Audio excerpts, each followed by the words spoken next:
What is up, everybody? Welcome back to another episode of the Nest Podcast. This is episode 77, the Ray Bork episode presented by Sportszilla. I'm your host, Brandon, and joining me is my co-host for the night, Justin.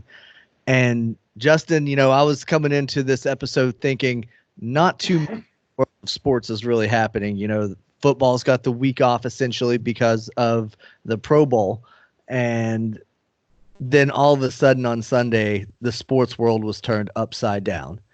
And Kobe Bryant tragically lost his life in the hills there outside of Los Angeles.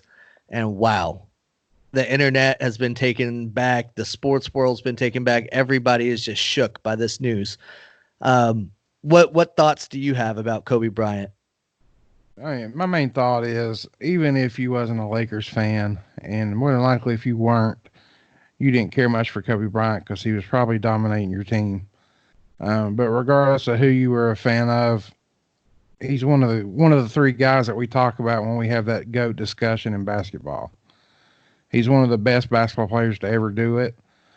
He's the Mamba, man. It's just I can't remember a sports figure as big as him passing at a young age as him, right outside of retirement. Yeah, it's kind of rare. I was looking back to see if there had ever been any kind of a precedence like this, and there have been onesies and twosies along the way. Most notably, Roberto Clemente back in the 70s, the baseball. He retired and then no shit died a couple months later in a plane crash. And then he was immediately put in the Hall of Fame, just like NBA is immediately putting Kobe Bryant in the Hall of Fame. And that kind of rubs me the wrong way in a weird sense. It's like, okay, if you were still alive, you would have to wait the 5 years or whatever it is. But since you're dead, we're just going to go ahead and put you in. He was a first ballot Hall of Famer anyway. Why not just let the man get in? The way that it worked out, we don't get a Kobe Bryant speech. We don't get to see him and Shaq finally bury the hatchet and goof off on the Hall of Fame stage or anything like that. So as a fan, it's almost like you're gypped. Yeah, and you made a good point when you said if they're a first ballot, you should go ahead and put them in. I understand why they don't, because people like Brett Favre and these other athletes, Jordan did it. They retire and they come back, and they retire and they come back, and you don't want somebody in the Hall of Fame that comes back and he's still playing the game. It could he could come back and do something completely stupid and basically make a mockery of the NBA, but he's already in the Hall of Fame. So I understand why they have that little 5-year grace period. They kind of want to make sure that that person's done. But this rare circumstance, you're right. It does. We do miss out on that speech, and we do miss out on all the cool stuff that goes on with the Hall of Fame. Yeah, and maybe you could put a clause in that or whatever to say that if you get inducted into the Hall of Fame and then you decide, oh, I want to go back and play again, then you just forfeit your Hall of Fame status. You're no longer in the Hall of Fame and you're back to square one. And if you screw up and, end up doing something stupid and you end up missing out on the Hall, then you know what? So be it. That's your fault. You should have stayed where you were. Yeah, I mean, they would have to do something along those lines if that were the case. But also, too, the Hall of Fame wasn't around whenever everything started. That's true. So they're kind of backtracking. That's a way for them to get everybody that hadn't been in. If they just did it based off, first ballot Hall of Famers, there'd be a lot of people left out. Yeah, that's true, I guess. But I don't know. I really hate it. And there are several guys in multiple sports. I mentioned Roberto. Roy Halladay was one of those guys. He waited his 5 years. He retired in 2013, got elected in 2017, and was set to go in for the 2018 class. And he died December of 2017 in a plane crash. Mm-hmm. So he didn't get to give his speech or whatever because of that 5-year wait period. He didn't get the thrill of knowing that he was a Hall of Famer and the feeling of being enshrined into something like that. Yeah, it's going to take away from the people that are inducted also, because Sure. it's all going to be on Kobe and the tragedy, and it's going to be I don't know. I just don't see everybody else getting their shine in this Hall of Fame. Right. It will be tough for anybody who's going in this draft class because you're right. It is going to be the Kobe show. It's basically going to be his funeral from basketball. It'll be eulogies instead of Hall of Fame induction speeches, and it's just going to be weird. And Kobe was 41 years old. He's not an old man. To think about him already being gone is tragic and it's terrible. But from what I'm seeing, maybe it could have been somewhat avoided or at least somewhat prevented if they would have heeded some of the warnings that are said to have been put out. I know he's a busy man and he's got to get where he's got to go, but if LAPD and all those people are putting out advisories not to fly in the fog, you might want to heed those warnings. Yeah, you just never know, man. When I have the belief that whenever it's someone's time, it's their time. So whether he was flying or whether he was walking out of his bathroom, if it was his time, it was his time. That's just how I've always felt. Because you think of it like a car wreck. Like say somebody's got to go to the restroom. Well, you pull off the road to go to the restroom, and then when you get back on the highway, you notice that a car you was behind is like had a tragic accident. They're dead. Little things like that. It wasn't your time. And I agree with you somewhat, but I just, like I said, I feel strongly about that. And I believe that regardless, it would have happened, whether it was clear skies or whether it was foggy skies. Yeah, and that may be. I mean, you're looking at it from a different perspective, obviously, but I don't know. It's to me, it's one of those things that was a risk that wasn't needed to be taken, and it just goes to prove one more way that celebrities are not like us because we can't afford to take a helicopter to avoid traffic. Our asses would have been sitting on the 5 freeway waiting for traffic to give so that we could have, got through LA traffic and got to where we were going. Mm-hmm.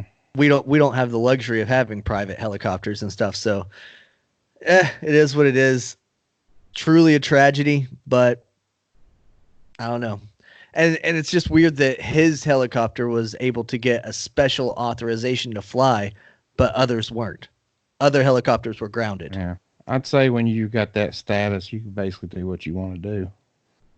And again, that goes back to, if they would have been just like a normal person and traveled on the road, you say it still could have happened. And yeah, they could have gotten in a final destination log jam accident or something crazy. But I think the odds are a little bit better that they wouldn't have met peril if they weren't flying on a foggy day. Zach and I have been in Southern California whenever those foggy days roll in. I was kind of hoping that he would be on with us to talk about this because he can talk to it. But, unfortunately he got called into work and wasn't able to be on the podcast with us tonight. So it is what it is. We'll try to keep the conversation clean for you, Zach. Yeah. And I thought it was really cool, man. Like show it during the basketball games yesterday, they canceled some of them, but the way that each team did something special for Kobe, that shows how much he meant to the basketball world. You don't see that when other basketball players pass away. No, it was very cool. All the 24-second violations that teams were intentionally taking. There was 8 seconds. Yeah, the 8-second backcourt. There was a lot of cool stuff that guys were doing, and it's awesome. I'm glad to see that the guys are showing their love and their respect for a guy that came before them, and somebody who is a true legend in the sport. Yeah, and one thing made me mad real quick before I forget it. On ESPN, they started talking about the rape cases at one point. That's terrible. ESPN should be ashamed for that, for the fact that, this man was acquitted of that anyway. It was some girl trying to get money from him.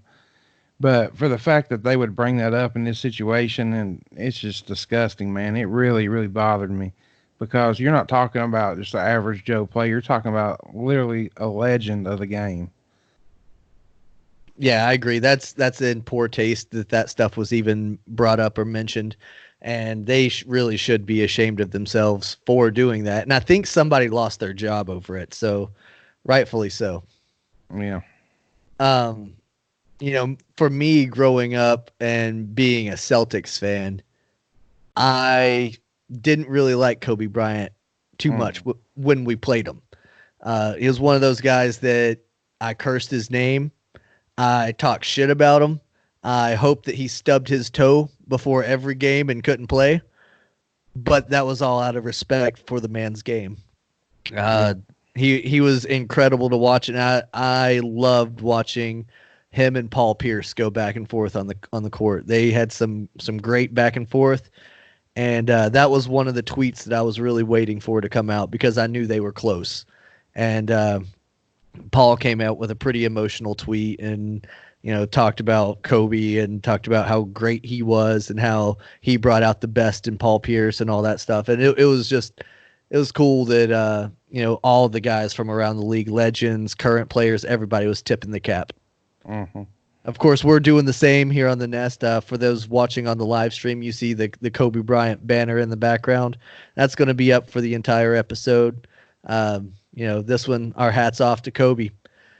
It sucks. And, the other 8 individuals that lost their lives in that plane crash or in that helicopter crash, his daughter included, our hearts and thoughts go out to all of them. But we've got a Super Bowl coming up, Justin. And That's we have to do it justice and talk a little bit about the Super Bowl before it actually happens. And then hopefully we'll have Zach back on next week to kind of talk about what did happen in the Super Bowl. But we've got the Chiefs and 49ers, which I think is a pretty good and pretty interesting matchup. It's Jimmy G and his 49ers with their stellar defense, really, and Patrick Mahomes and that high-flying Kansas City offense. So we get the whole defense versus offense matchup once again in the Super Bowl. Where do you think it's going to go this year, Justin? All season. I think when we started talking about like week 6, I've been on the 49ers bandwagon just because I saw how tough their defense was. And I think I said they was going to win the Super Bowl from day one. And the Chiefs scare me based on how they played the last 2 games. Man, they've got that firepower that they can score literally in 1 second. Like it don't take much time at all for them to jump up on the board. But I'm still going to go, defense wins championships. I'm going to go for the 49ers. I feel like they're going to have a plan for the Chiefs this week. Yeah, hopefully that plan is to stop Patrick Mahomes because that is the key to beating the Chiefs. If you let him run wild in the backfield and start flinging passes wherever he wants to fling them, whether he's looking or not, then he's tough to beat. But if you can stay home, keep him honest, keep the run game in check so that he can't, get too crazy, then you can beat them. You've just got to bend, don't break on defense. They've got one of the best kickers in the league, so anytime they get close to field goal range, Butker is going to put it through. So Jimmy G and the San Francisco offense is going to have to be able to score the ball as well. Yeah. You're not going to be able to survive only putting up 77 passing yards. You're not going to get 4 touchdowns from Mostert. And with the Chiefs having literally the fastest man on the planet on the outside, and then on the inside they got probably arguably definitely the best tight end this year. What you got to do and what San Francisco I feel can do is they got to keep somebody over the top. Nobody can guard him one-on-one on the outside. And they got to have a linebacker that's fast enough to stick with Kelsey. I believe if they can get those 2 matchups under control, I believe it kind of limits Mahomes. If we can keep him in the pocket or at least keep him from running wild, I think he's the wild card. If he takes off running, he's got 150 yards rushing, something like that, then they're going to win. If they can keep, like I said, keep a guy over top and do one-on-one with Kelsey and keep him from running for days, and I feel San Francisco will come out with the trophy. It's a Now, lot to ask for. now, you're quite familiar with the head coach of the San Francisco 49ers, correct? Hmm. Shanahan was the offensive coordinator of the Falcons when they made it to the Super Bowl. He was a stud up until the last play call. What do you think he's going to do differently to try to make sure that that same outcome doesn't happen? Because he has the defense in his favor this time. When the Falcons played the Patriots in that Super Bowl, the Patriots had the number one ranked defense that season. So it'll be interesting to see how his game plan is different, not having the big stud quarterback and the big, breakout star wide receiver in Julio Jones. It'll be interesting to see his offensive strategy going into this game. Yeah, he, going up into the Super Bowl, even going up into the third quarter, his play calling was, I mean, incredible. I think we basically scored whenever we wanted to score the first few quarters. Um, Knowing that, I think him now knowing that he should have ran the ball those 2 times and we'd have automatically won that game. All we needed was a field goal to win that game. We could have took a knee or anything. I think that loss, even though it hurts my Falcons, I think that's that much more experience he's got under his belt, and he's not going to make that same mistake twice. He is going to have to change it up. He don't have the thunder and lightning that we had with Freeman and Coleman. He don't have Julio going down the side.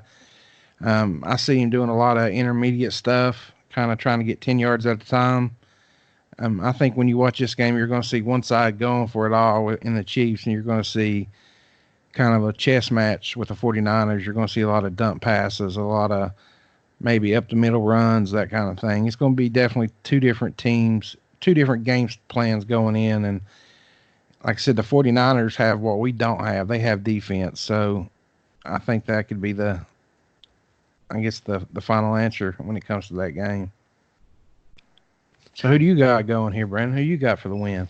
I'm with you. I've been leaning more towards defense. The old saying is defense wins championships, and it normally holds true whenever you have a number one defense versus a number one offense type matchup. The defense usually prevails, and I think in this case it's going to be the same thing. Sorry, Andy Reid. Sorry, Kansas City Chiefs, but I think you're going home empty-handed, and I think the Lombardi's going back to the Bay Area. Yeah, and Andy, he tends to blow it in this game. Yeah, I mean, this will be his second Super Bowl, right? He made it there once with the Eagles, and this will be his second. But normally he blows it at some point in the playoffs. Yeah. Yeah. And I think the reason he's overcome it so far is I don't necessarily think it's just coaching. I just think that Mahomes and his weapons are that good. I think that they've just been able to overpower everybody. I think the Titans knocking off the Patriots and the Ravens kind of helped out the Chiefs because they didn't have to face a good defense. Well, let me rephrase. They didn't have to face a great defense, and they didn't have to face a high-powered offense. They got the Tennessee Titans, who are good at defense and average at offense, and that's about it. That's all you got with them, aside from Derrick Henry, and they were able to contain him for the most part. Yeah, if you think about it, the Chiefs and the 49ers kind of had an easy road. Yeah, with the Saints losing early and everything, it was the only real big time team that was left in the end was the Packers, and as what was their final record? 11-4. Yeah, they started out like something crazy. Like that. 12-4 maybe. Yeah, they started out insane, but they didn't have to play nobody till like week 7. Right. So everybody's like, "Oh, they're the best," and then as soon as they started playing competition, they started racking up the L's. Yeah, but they were still good enough for a first round bye, so they got to skate. And then they ended up playing the Vikings instead of the Saints. So big difference in competition. Yeah, I think if the Saints would have been in there, I think they would have had a chance to make the Super Bowl this year. Drew Brees did not look good in that game. It's like something was bothering him. He wasn't throwing the deep ball accurately. He just didn't look like the GOAT that plays for the Saints. And, Saints are in my division. I hate them. but I can't deny that he's one of the greatest to ever play the game. Makes you think about that thumb injury earlier in the season. Mm-hmm. Makes you just think about he's a 40-year-old man that's had a shoulder surgery. Is he at the end of his rope? You know, the rumor mill is kicking around the retirement word when it comes to Drew Brees. I don't know. I mean, he put up good numbers in the regular season for the games that he was there, but he also only played half a season, and we saw that the gas tank was running out in the playoffs. So, Mm-hmm. does he have it in him to come back for another full season? We saw that the Chargers cut ties with Phillip Rivers. Yeah, Philip Rivers was definitely, he was his time. He was definitely done. I think Drew Brees has another year left in him, but at the same time, as good as Bridgewater's playing, they're going to have to pay the man or let him go. And that's the conundrum that Saints fans are going to have to face this offseason. Do you roll with Drew Brees and let Bridgewater walk, because you're not going to pay him starter money to be a backup again this year? Mm-mm.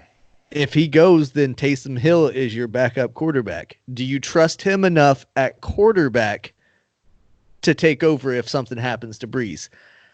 I trust him enough as a slot receiver, A punt returner. a punt returner, but I don't know that I trust him as a quarterback.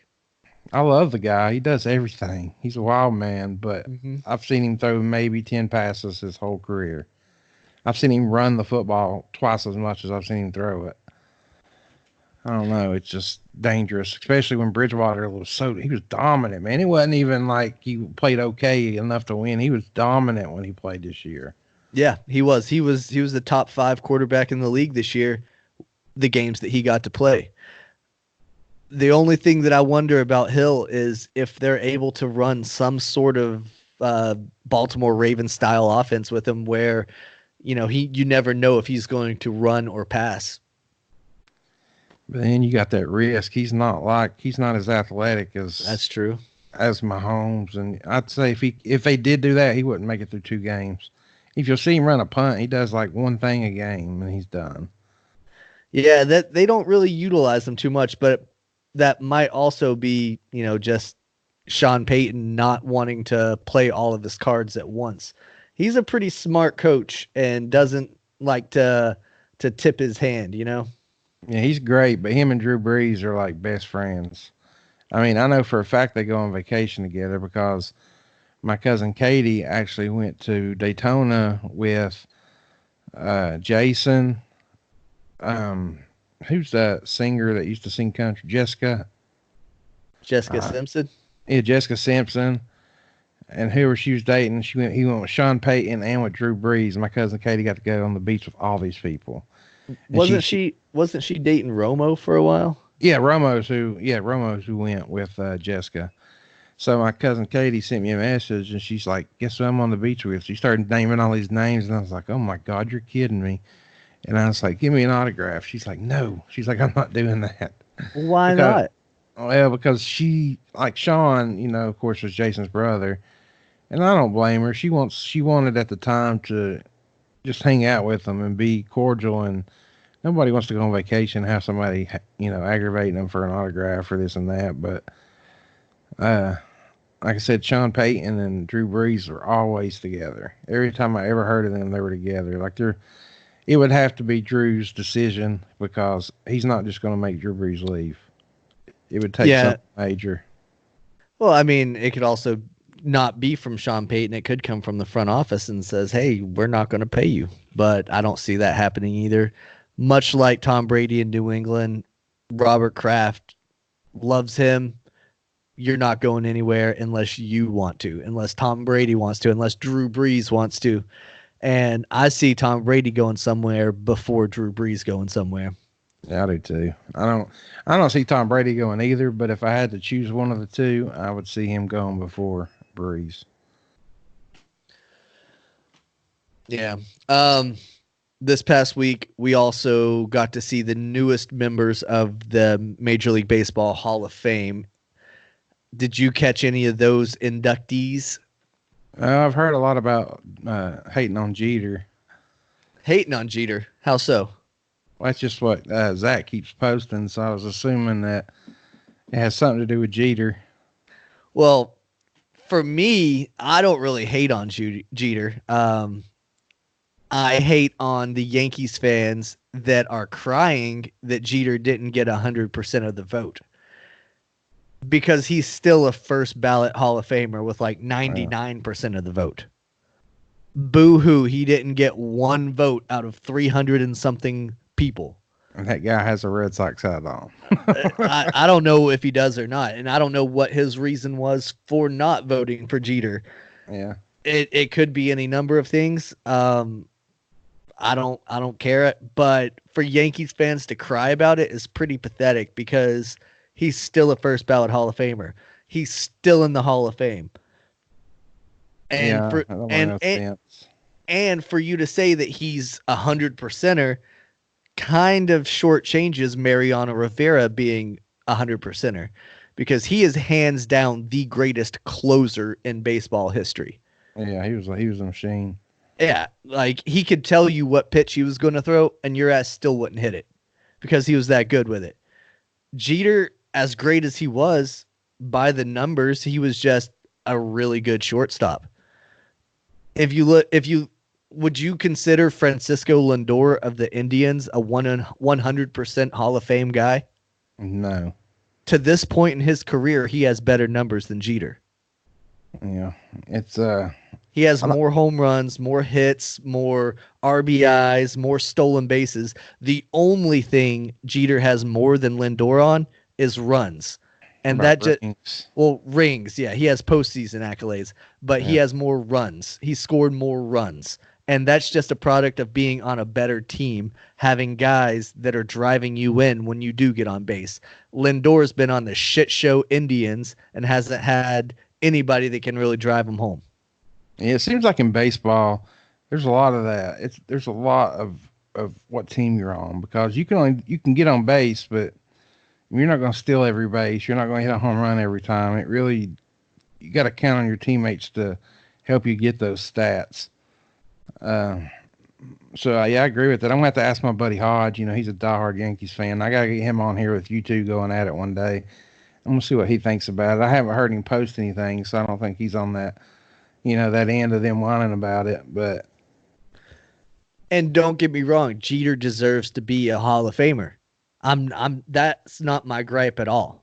My gripe is the people that are crying about not being 100%. Yeah, it just don't make sense. He's in there. What's it matter? And then you've got a guy like Curt Schilling who just got passed up for the 8th time, and he's sitting there congratulating Jeter and Larry Walker, the other guy that got in this year, and he got in on his 10th try. So, like, if anybody should be bitching, it should be fans of Curt Schilling, fans of Larry Walker, fans of Barry Bonds and Roger Clemens who didn't get in, not the guy who missed 100% by one fucking vote. I'm kind of Bonds and them are still kind of, I don't get it. Like, I know it's got to do with the steroids and all that junk that was brought up, but he was still, man, like the best of his time. I just don't understand why he's still not in the Hall of Fame. Like that's more mind blowing to me than 99% vote or a 99% vote. Yeah, Bonds and Clemens, arguably the best hitter and pitcher of their generation. Neither one are in the Hall of Fame because they got tied up in the steroids. And like I said last week with Zach, they were both Hall of Famers before the steroids. They're both Hall of Famers with or without steroids. So they didn't really need it. I guess they just thought that they wanted to stay at the top of their game for that much longer. But they were Hall of Famers before that. Roger Clemens has 2 20 strikeout games. That's the major league record, is 20 strikeouts in a game. This motherfucker's done it twice. Yeah.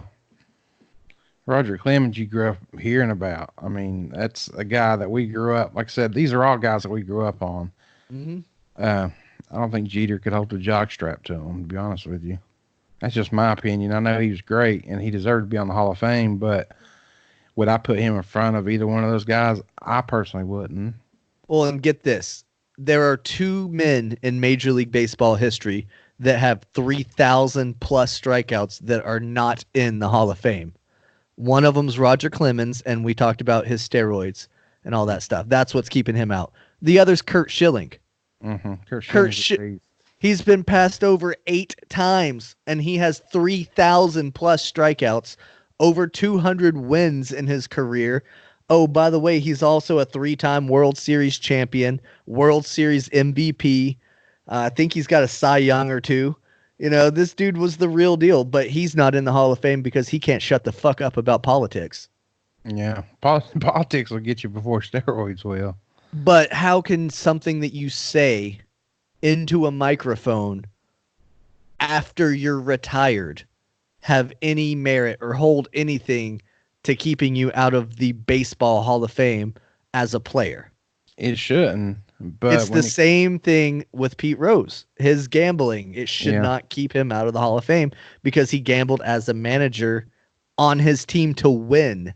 He wasn't even stacking the deck against his team or trying to throw games or anything like that. He was betting on his team to win, and he's banned from baseball, banned from the Hall of Fame. More hits than anybody, but you're not allowed in the Hall of Fame. It's bullshit.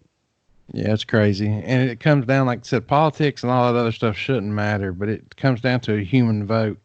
So all humans have emotions, so I think that plays a big part in it. Like Jeter's a fan favorite. Everybody loves Jeter. He played for the Yankees. He's an All-American boy. Blah blah blah. You know what I mean? That's what it comes down to. Is these people voting. I don't know. I'm not sure how you get a vote in the Hall of Fame, but I would love to know what merits a vote. The Baseball Writers of America get a vote.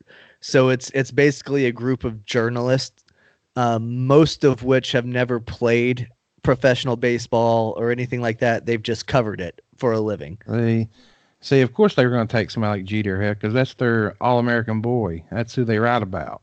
And Schilling was the guy that talked shit to the media and was kind of an asshole and wasn't really a poster child for anything. So they're going to give him a hard time. He'll probably get in next. He'll get in next year, I think. He was the closest of the three that really got left off. And then I think Bonds and Clemens will make it on their 10th and final year. They're just trying to make these guys sweat it out a little bit. Yet if they don't make it, that will be... Well, then it really shows the flaws of the Hall of Fame. I mean, people are already saying that if you don't have Pete Rose, you don't have Barry Bonds, your Hall of Fame's a sham because you've got your all-time hit king and your all-time home run king not in your Hall of Fame. How is that possible? Yeah, I wouldn't even let my kid go to the Hall of Fame and look because the true people aren't there. And I believe you should have to be an athlete. You'd have to be a Major League Baseball player or a NFL football player or have some ties with the sport other than having a pen or a notebook or whatever. It's a little bit weird that the baseball writers are the ones that get the vote on that. Yeah, and they've never played the game. They don't know what goes into a position, what goes into getting 3,000 strikeouts, what goes into this, or they don't know any of that shit. They just know what they write about, and they know what the people think, and they know basically what makes their headlines, I guess you would say. No. Oh, and I misspoke earlier. I said that Curt Schilling had a couple Cy Youngs. He didn't. He led the National League in strikeouts a couple times. He didn't win the Cy Young. He's always had a bit of a higher ERA. But shifting gears into a more forward thinking in baseball, pitchers and catchers report in 12 days. That's a very exciting time because that means baseball season is right there, ready to start. And I'm excited for it. Justin, I know you're going to be trying to watch a little bit more this year. You're going to be cheering on your Bravos. And something that they're going to implement in spring training that I really hope you and Zach have a good time watching and trying to keep up with is that they're going to be trying to use the robot umpires. They're gonna plug it in for spring training and see how it does, I guess. I mean, I think it's silly, but at the same time, I've seen some terrible umps lately. some terrible refs. I mean, is it going to be that much worse? I think that's why they're doing it. That's why they're going for it, is because there's been so much outrage over the shitty officiating and so much outrage over missed calls and blown calls and all that stuff, that finally they're like, well, you know what? We'll just throw in this system that's been it's been some so-so in the Atlantic Division in minor league baseball. It's been so-so. It's got pretty decent reviews. Let's go ahead and throw it in spring training and see how it does with these major leaguers and see how they like it. And then by 2021, it'll probably be pretty standard. If that hits and that is successful on a major league level, I could see it going into football. I could see it going in. The only sport that I can't figure out how it would work in is basketball, because there's too many different calls that you make, like traveling, walking, backcourt, double dribble. There's just too many things that can happen per each possession. So I don't know how you do that, but I could see it happening in football, having, like we talked about in that one episode, having like the overhead and having, the lines being watched by people at home or wherever. And I could see it working in football. So if it works in the major leagues, I would say that'll be the new thing going forward in pro sports.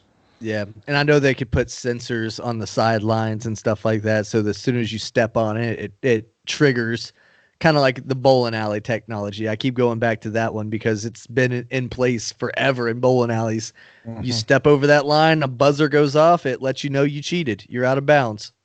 Yeah. So they could do the same thing easily in basketball, football, stuff like that for your out of bounds plays. But you bring up a good point about, how is a robot going to tell a double dribble? Which, I mean, they don't really call walks or anything like that in NBA anyway, so. They don't. They should, but they don't. I mean, I've seen LeBron literally pick the ball up and walk all the way down the court, and nobody called a walk on him. Yeah, I mean, and if anybody would have touched him, he would have flopped into the third row. Yeah, and got the foul. That's like, I don't let my daughter watch much NBA because of all that Euro steps and all the, the back steps that Harden does and stuff. Mm-hmm. It teaches the kids such bad habits. I can see that. Like if they try to emulate that player, then they're going to get it called on them because it don't happen in the NBA. And so I've let Marley used to watch it all the time, and now we just basically watch college, and that's about it. Like I don't even let her watch pro basketball no more. Yeah, all the guys that I grew up watching are retired now, so I don't really know any of the new kids in the NBA. I know a few. The young ones are balling, dude. Zion's balling right now. Trae Young. He made his debut recently, right? Zion? Yeah, and he's balling out. Ever since he made his debut, he's been just a freak of nature. Trae Young has been balling out. And then I know John Morant's had a pretty good start to his career. That's what I was going to say. Right now, the MVP, the rookie of the year, is between Ja Morant and Zion. Ja Morant basically took a team that was garbage, and they're like a legitimate team now. Like, he's just a freaking animal, dude. You got to watch him play at least once. It's the funnest shit to ever watch on TV because he does stuff that you would never think somebody could do. And he's not that big of a guy, but he'll cut down the middle with all these big dudes and do some like behind your back crazy layup between the legs. Like, he's a machine, dude. It's insane. It's so much fun to watch. Zion, he's just a big ass monster. I mean, yeah. Is it safe to say, do you think that Zion has arrived, or is it too early to really put that stamp on it? Yeah. Being as big as he is, I'm going to say too early because a lot of guys his size, usually after the first year, he's already blew a knee out before the season even started. Yeah. I've got to see him over the span of at least 2 to 3 years before I let you know that, because he's too dang big to hold up health-wise and play 80 games a year. And, I'm glad you said it like that, because that's I think is the right answer for a guy like Zion. And I asked Harvey, because Harvey's a Pelicans fan. I asked him the same question. I was like, do you think he's arrived? Is he the truth? And he was like, give him a couple years and he might be the truth. He said it somehow. It's like, he's never going to be as dominant as Shaq was when Shaq came into the league. And he's not going to sweep the NBA and make them all declare that they witnessed it like LeBron, but he's going to have a pretty rock star career. And he's like, by the time he wins the first Western Conference championship with the Pelicans, then you'll know he's arrived. I was like, that's a pretty solid answer. Yeah, he's doing his thing right now. And Harvey was talking about how he's been trying to retool his jump shot, and that he knocked down that three in his debut, and the place went crazy for it. Yeah, I know. I don't know if you know who Taco Falls is. Oh yeah, baby. Well, Taco Falls has been playing a little bit here and there. I mean, he's just so uncoordinated, man, and so slow. MVP. But he was balling, dude. He's so big. He was just like blocking shots and like laying the ball in. And if they could teach him how to run or be anything athleticism toward the guy, like he said, he's just so goofy looking. He could be a nice little player. And a lot of these guys that are 7'6", 7'7", they do end up being a little bit goofy. They fall all over themselves a little bit. Look at Sean Bradley and guys like that from back in the day. Yao Ming, even, he kind of was just all over himself. Yeah, but even Yao Ming is like 10 times an athlete as Taco Falls. Sure. But the real athlete that the Celtics just drafted was Grant Williams. He's dude a beast. We knew that coming from Tennessee. It don't take a Tennessee fan to realize that he's the truth. He's legit, and he's showing it in the NBA. Yep, him and even Admiral. Admiral's a leader. Admiral's doing his thing. He's leading. Now, he ain't the ball player that Grant Williams is, but he's got it in him. He's got that spunk that team last year for Tennessee was special, dude. Yeah, it was. It's a shame that they got put out when they did, because I think they would have, been able to go on a pretty deep run if they would have made it into the Elite Eight or so. Oh, yeah. I think they could have challenged for it, but oh well, they got put out early. Auburn ran through them. It happens. Auburn made like 43s in that game. That's ridiculous. No shit. I mentioned earlier that you're going to be cheering for the Bravos. With Nolan Arenado and the Rockies being in trade rumors there in the National League, the two leading candidates are the Atlanta Braves and the St. Louis Cardinals. I was kind of hoping that I could pit you and Zach against each other and let you guys battle it out for the rights to claim Nolan Arenado. But since he decided to go and work tonight, I'll let you get the first digs and see if you think the Braves can get Arenado. Man, it'd be nice. Didn't we just lose our third baseman? You did, and that's why I say that you're higher up in the competition, because you've got that spot to fill. Man, if we can split with that, and we got the young guys that are just absolutely balling right now, the Braves are going to be a team to watch for the next 3 or 4 years, as long as they don't pull out some scandal, or if they already have and just haven't been caught. You never know nowadays. I don't even know what to believe in baseball. But, man, it'd be nice. Like I said, Chipper Jones was really the last great, and Chipper played a lot of first, but the last great third baseman we had. Yeah. Before that, it had to have been Terry Pendleton. He was the MVP that played third base for the Braves back in the 90s. Yeah, I remember Pendleton. That's when Dale Murphy played, wasn't it? Yeah, I'd say so. That was Pendleton, Ron Gant, yeah, David Justice, Smoltz, Glavine. See, and I'm glad you mentioned Smoltz and Glavine, because that's what this Braves team is really lacking. You've got good stars around the diamond, but you don't really have the solid starting pitching that you used to have in Atlanta.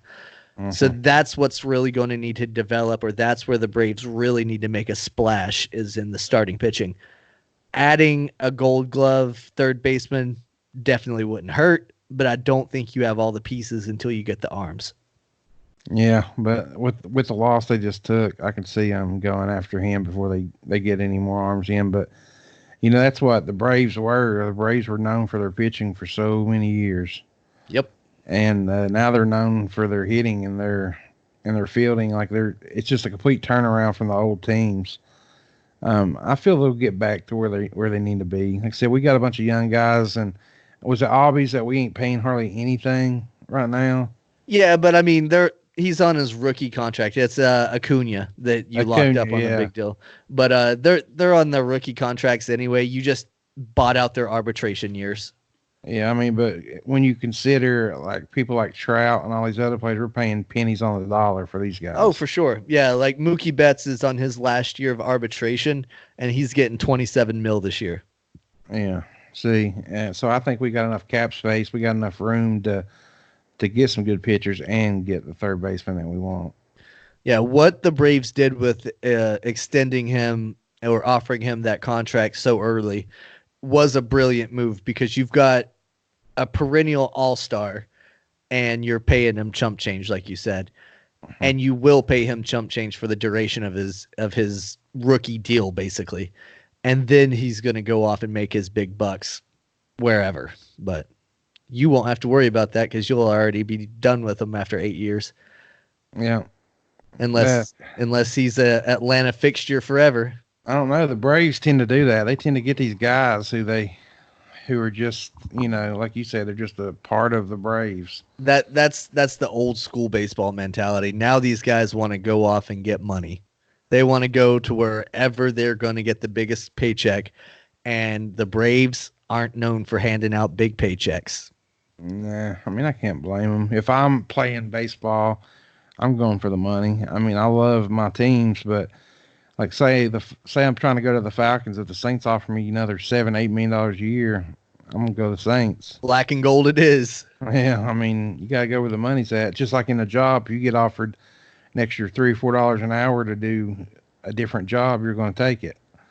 That's just how you gotta fend, and that's part of life. I know it sounds greedy when we're talking about 150 million, not just $3. We're talking about millions upon millions, but all these guys are not very good with money, so they got to get it while they can.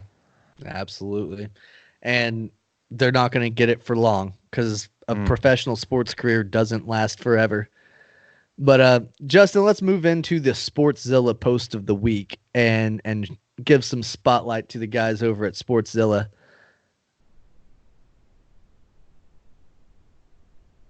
I don't have our microphones on that scene, so hang on just a second while I add it. I hate technology sometimes. All right, so here we have a post from Matt McCarthy, and he was talking about how the Dolphins once had both of the starting running backs in this year's Super Bowl. In 2016, Mostert was cut by the Dolphins because Damian Williams was named a kick returner. And now Mostert and Williams are going to play each other in the Super Bowl. And I also wanted to highlight that all of you guys posted all those Kobe Bryant updates and everything. You guys were on the freaking ball with the Kobe Bryant news. And I appreciated all of that because I wasn't watching the TV, but I was getting all of my direct live minute by minute breakdowns from all of you guys in Sportszilla. And it was cool to see all of you guys instantly showing the respect and the, I guess the care to let everybody else know what was going on. Yeah, it seems like the people on that page are all fairly respectable. I haven't seen very many people that were rude or put nasty comments. I mean, we badger back and forth and have fun, but everybody on that site seems to be pretty good people that I've seen. Yeah, I like it for the most part. A lot of it is just jaw-jacking back and forth about nonsense, but there are some dudes in there that have some really good takes on sports, some very knowledgeable guys that it's like, wow, you pulled that shit out of left field, but it was cool. And, guys are coming from all different areas, so they're sharing, information about their specific teams or whatever, and you might not know about this stuff any other way. So it's a cool community, and I'm excited to see it keep growing. Yep. And real quick, did you see Juwan Jennings going off at the Senior Bowl? I saw that he caught a touchdown. I don't know if he did anymore. I know he caught a touchdown from Hurts. That's about it. But for once, he didn't have to go up and like fight for it. Like it was literally like just a good pass, and it didn't really showcase. But I think Juwan Jennings, I think he'll actually make it in the first round this year. I don't see him going past that. I hope so. And you saw that Jalen Hurts performed pretty well. Oh yeah. I hope he falls to New England. That's been my plan for a while now, is to draft Jalen Hurts. That'd be a good. If he makes it all the way to 32, that'd be pretty sweet. Or no, New It England won't be 32. You see what I did there? That's a habit. I'm so used to them picking at the end. Well, if they make it to them, then that'll be great. They'd be about 25th or 6th this year, I'd say. Yeah, it's just a bad habit. I always think that the Patriots are picking last. That's hilarious. Well, Justin, do you have anything else that you wanted to bring up and talk about this week? No, I think we've covered everything. I know you've been super busy. You've been taking care of things there at the gym and stuff. Do you have an update on Roy that you can share? He got moved to his own room, which is a plus. He was in there with with everybody that comes out that's in a coma. You know how they kind of put everybody in one room. He's still breathing on his own. They took the tubes out, and I think they did a trach. He still hasn't. He's still technically in a coma, but everybody just keep praying for him. He's definitely showing positive signs. He's fighting like I knew he would. It's still, like I said, it's just going to be one of those things that's going to take a lot of time. So we just keep praying, and we appreciate everybody for their thoughts and prayers. And you and a lot of the other coaches are taking on the responsibility of the gym, basically. And I know you've put out some GoFundMes and stuff like that to kind of help out with some of those expenses. Where can people find those? Yeah, if you go to my Facebook page, you'll see the GoFundMe. It's under Tri-Cities Boxing. It's on Facebook. It's actually not a GoFundMe. It's a Facebook fundraiser. Oh, I'm sorry. Yeah, we have a GoFundMe for his medical, but that's done really well. Now we're just needing funds for the gym. We were actually on the news. I was on the news Monday, or I don't even know what day it was. Sometime last week. And so I've gotten a business, Sports Clips, which is a haircutting business, have contacted me. They're supposed to be contacting me back. We've had a lot of gyms that have did some benefits for him, and gave us a little bit of money here and there. So slowly but surely we're knocking out one bill at a time. So if anybody out there has $1, $5, anything they want to give, 100% of it will go to the gym and the kids. Nothing will be put in our pockets. Like I said, every bit of it will go to help with the gym while Roy's recovering. If anything, you guys are taking extra money out of your pockets to put towards it. And it's a very respectable thing, because I know you've said on here before that a lot of these guys, they don't have anywhere else to go other than the gym. So keeping that place open and keeping them off the streets is priority number one. It is. And we do. I've came out of pocket, I don't know how much since all this happened, but I did it because I want to do it. These kids, I love these kids like they're my own. They're a bunch of knuckleheads at times, but I love them to death. And I couldn't think of what would happen if that gym closed. It just wouldn't feel right. And of course, you've got personal ties to it, because that's where your son also boxes and spends the majority of his time. So guys, if you can help out, it's a gym there in Johnson City, Tennessee.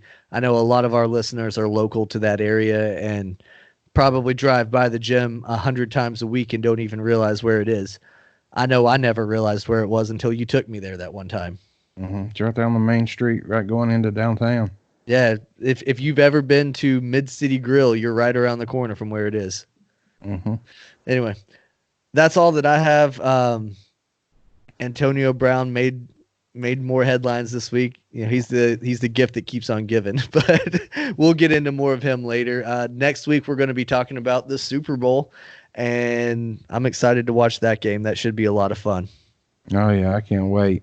It's I hate that it's here because that's the end. But at the same time, that's what everybody works for. XFL and baseball, baby. Woo! Yeah, I'm excited about the XFL. And baseball, motherfucker. Baseball too, but I'm more excited about the XFL. All right, we'll see you guys next week. Peace.